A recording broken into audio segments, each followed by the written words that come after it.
Before I talk about this movie, I want to quickly go over Dune Part 2, another movie I saw in theaters but never got to review. This film absolutely floored me in a way I never could have imagined. It's epic, it's tragic, it's well choreographed. I wasn't sure where it was going at first, but by the time we got to the end, I found myself praying that the movie would not be over. It was magical. I also wanted to bring this film up because it was much better than the movie. This movie is not great. I hesitate to say it's not good because it's still got these excellent characters delivering excellent dialogue. Seriously, the talking bits are the best part of this movie by far. It's still got a couple of funny moments that are somewhat enjoyable and keep the loose plot afloat, but it lacks the heart and wonder of the original. I just don't want to give the wrong impression, so I'll say right away that this film has its moments. But besides that, I found this movie exceedingly dull. The story is laughably predictable.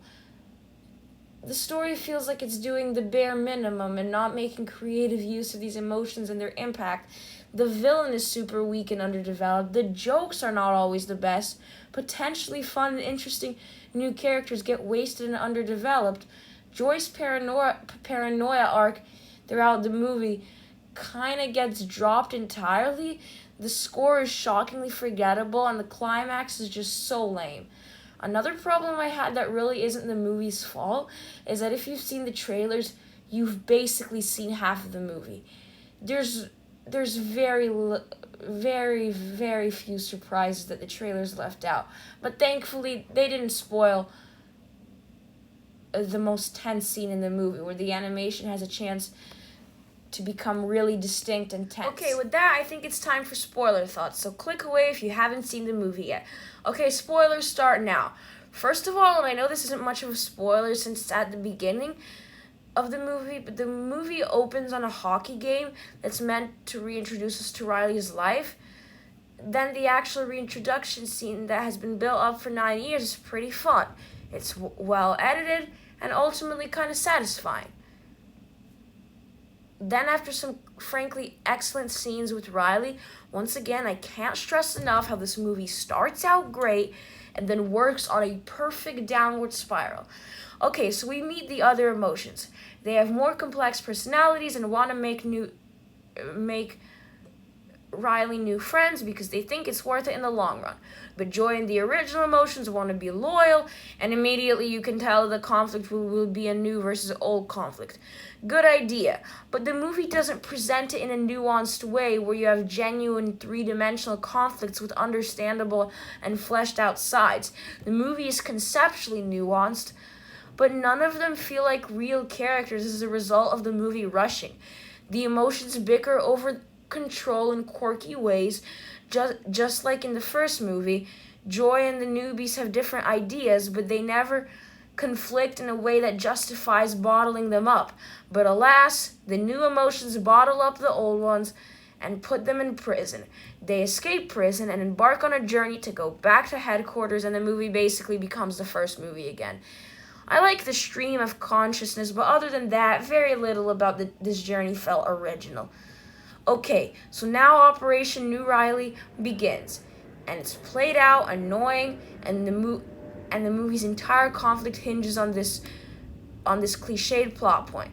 All these potentially cool new emotions get wasted and turned into mindless plot devices almost immediately. And while it's kind of cool to see them use their emotions on Riley and affect how she acts and feels in creative ways, it's still a shame that these guys have zero personality or things to do. Except Anxiety, who has glimpses of personality, but isn't around long enough to show it. I wanted her to go through a dynamic arc where she realizes that she was wrong, or better yet, I wanted her to have a stronger emotional connection to what's going on. I get that people have more complex emotions when they grow up, but I feel like that would have been better translated and represented if it were the same emotions having more nuanced versions of their respective emotions. They are more simple emotions in theory, but expanding on the existing emotions would have worked better as a Riley expansion for one simple reason. These guys already know Riley and grew up with her. So them changing would have been more effective because they were there the whole time, and it feels like it's these same emotions going through genuine new feelings. But when you bring anxiety into the mix, it just feels like a stranger who randomly came and wants to change Riley, but like she's not really a part of Riley. She's a newcomer, an imposter, if you will. And it feels like by saying that when we grow up, we change because the rulers of our mind are literally new people, it kind of oversimplifies the concept of change. This conflict could very much have worked, and like the form of the conflict could very much have worked if it was an internal conflict between the original emotions, with the new emotions being shown as new personalities or variations of the originals. Anxiety could just be a branch personality of fear. Envy and embarrassment could just be a branch personality of disgust. Ennui could just be a branch personality of sadness. Anyway, after the honestly pretty boring climax where they have to go back to headquarters and pull anxiety out of a mist, which is a lot less exciting than it sounds, and it doesn't even really sound all that exciting, the emotions make peace with one another and they're all friends.